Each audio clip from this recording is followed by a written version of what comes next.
Hello guys! Welcome muli sa akin channel. Sa video ito, gagawin natin ang fuel filter change. Isa sa mga most requested video ninyo.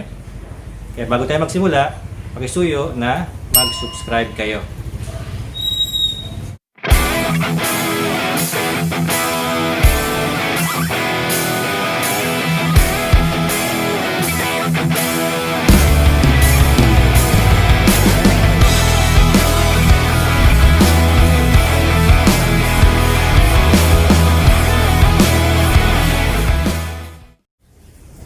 Okay guys, so ang fuel filter housing ng Montero Sport o kahit anumang mga sasakyan ay kadalasan nasa driver side, no? Nasa left side ng engine bay. So ito 'yon, no? So meron akong video kung paano mag-bleed ng fuel system. So makikita nyo rin yung fuel filter housing doon sa video na 'yon, no?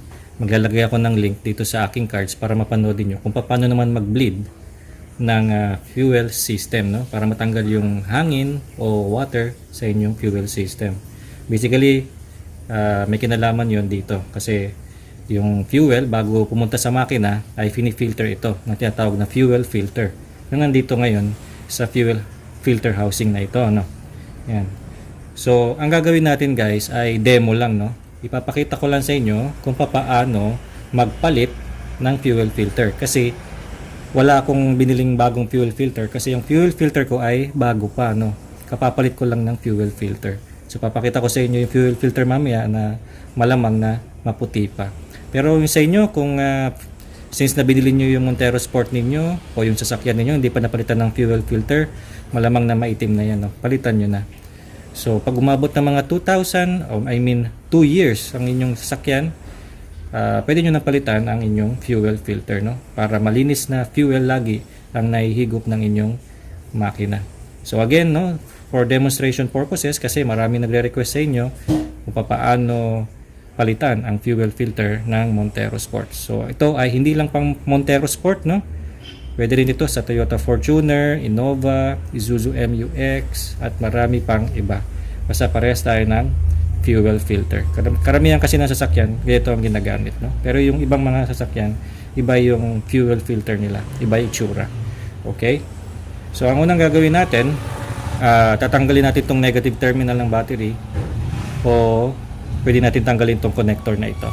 Yan. Yung iba, hindi na tinatanggal yung battery, hindi na nila tinatanggal, no?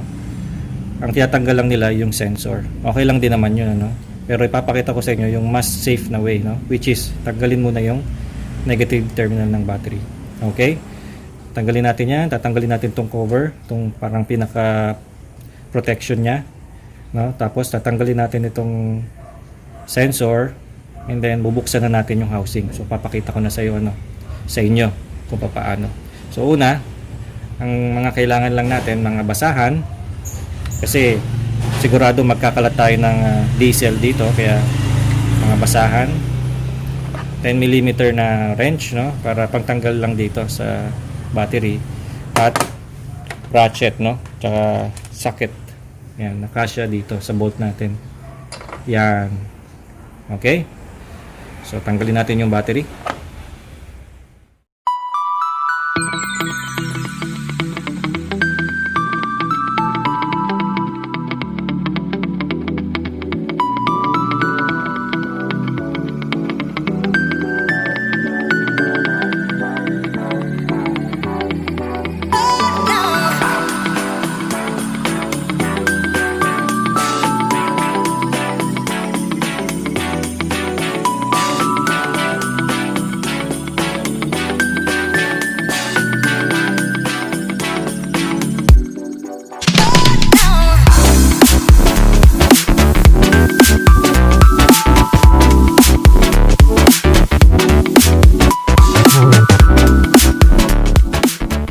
Okay guys, ito yung fuel filter housing.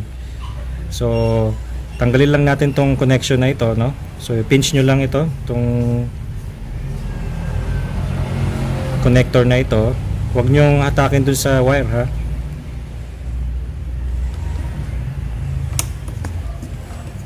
Yan, okay. So dito lang, push nyo lang dyan, tapos sabay hatak. So, nakikita nyo ba to guys? Ito. So, yan yung pinaka-screw nung filter housing natin, no? Para mabuksan yan, counterclockwise. Clockwise, no? Clockwise, no? Pahigpit ang pagbukas nito. Baliktad siya. Okay? So, meron ding mga clip dyan mamaya para mabuksan natin to ng buo. Okay? So, buksan natin. Clockwise. So, gagamit kayo ng dalawang kamay para maikot nyo yan. Okay?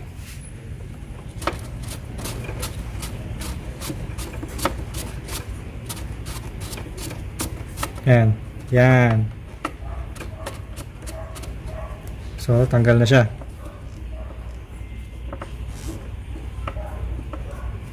Kalimutan ko guys, no? Kailangan maglagay tayo ng basahan, no? Sa ilalim.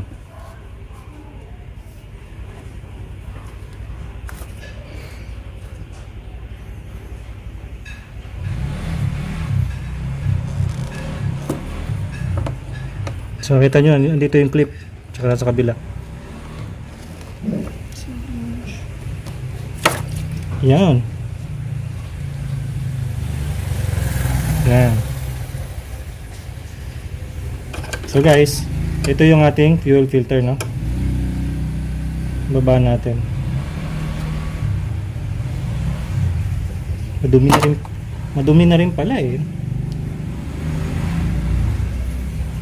Yan.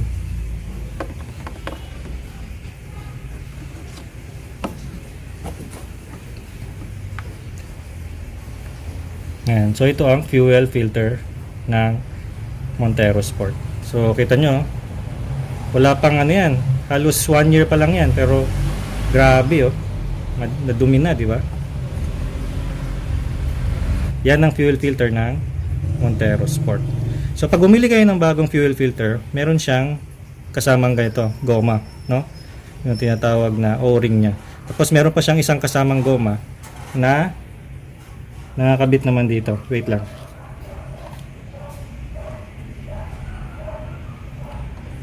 Nakakabit naman dito.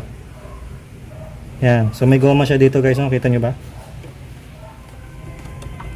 Yan. So nakita nyo ba tong goma na to?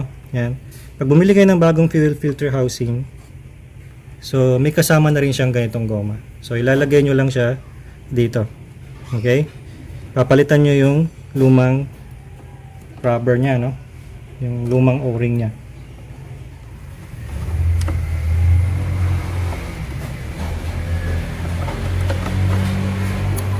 Yan. So ilalagay nyo lang siya dito sa top nung thread. Okay?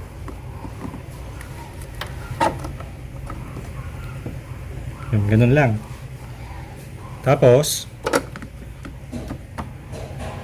yung bago ninyong fuel filter, for example, ito yung fuel filter nyo na bago, for example lang, lalagay nyo na siya direkta, ganyan lang. Yan. Yan. So di maiwasan, no? Kakalat talaga yung diesel, no? Talagang aapaw yung diesel. Okay? So ganun lang magpalit ng fuel filter. So ibalik na natin. Pagbalik, in reverse lang, no? Gawin nyo lang in reverse. So lagay natin yung housing.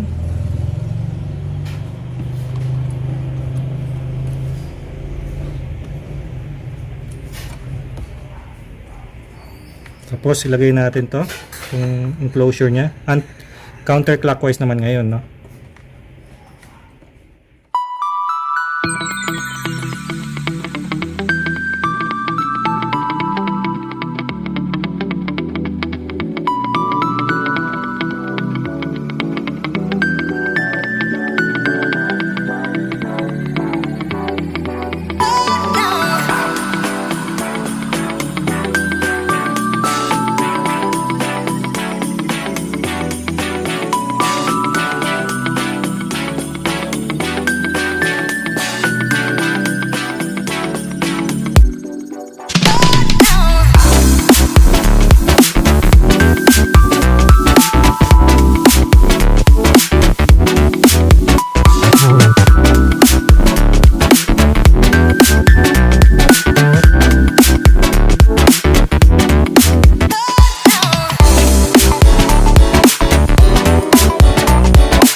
Okay guys, so naikabit na natin yung negative terminal ng battery.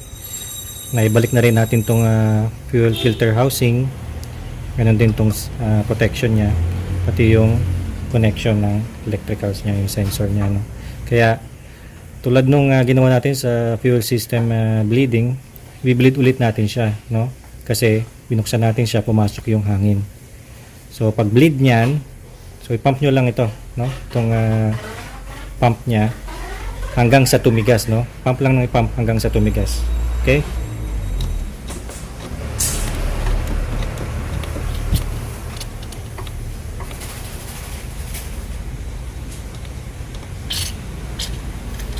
Yan. So, matigas na siya. So, napanood nyo din sa fuel system bleeding ko na ipapump din natin electronically itong system, ano? Kasi meron din siyang electric pump. Para gawin yon, i-on off natin yung switch doon sa ignition, no? Pero hindi natin ikakrank yung engine. Okay? So, punta tayo sa loob ng sasakyan para i-pump natin electronically itong fuel system. Okay? Okay, so nasa loob na tayo. So, ilalagay nyo lang sa on position yung key nyo, no? Pero wag nyo i-crank yung engine, okay? So, 3 beses. Tulad ng ganito, no?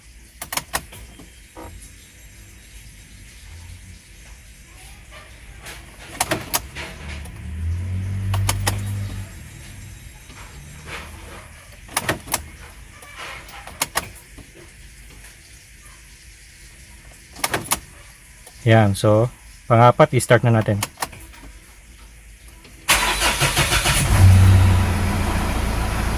So sa una, baka magkaroon kayo ng hard starting tulad nung natunghayan ninyo, no? Medyo hard starting siya kasi meron pang air dun sa system. Pero eventually mawawala rin yun.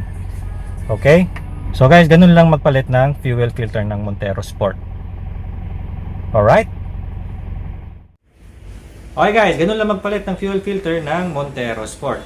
So maraming mga sasakyan na parehas ang fuel filter sa Montero Sport tulad ng Toyota Innova, Isuzu MU-X at marami pang iba. So parehas lang ng procedure ng pagpalit ng fuel filter. Kaya kung natuto kayo dito sa video ito, no? Sana naging helpful ang video na ito para sa inyo. Pakisuyo naman na i-like ito, mag-subscribe kayo at ganoon din paki-click yung bell icon. Okay? So maraming salamat sa panonood. Sa ulitin.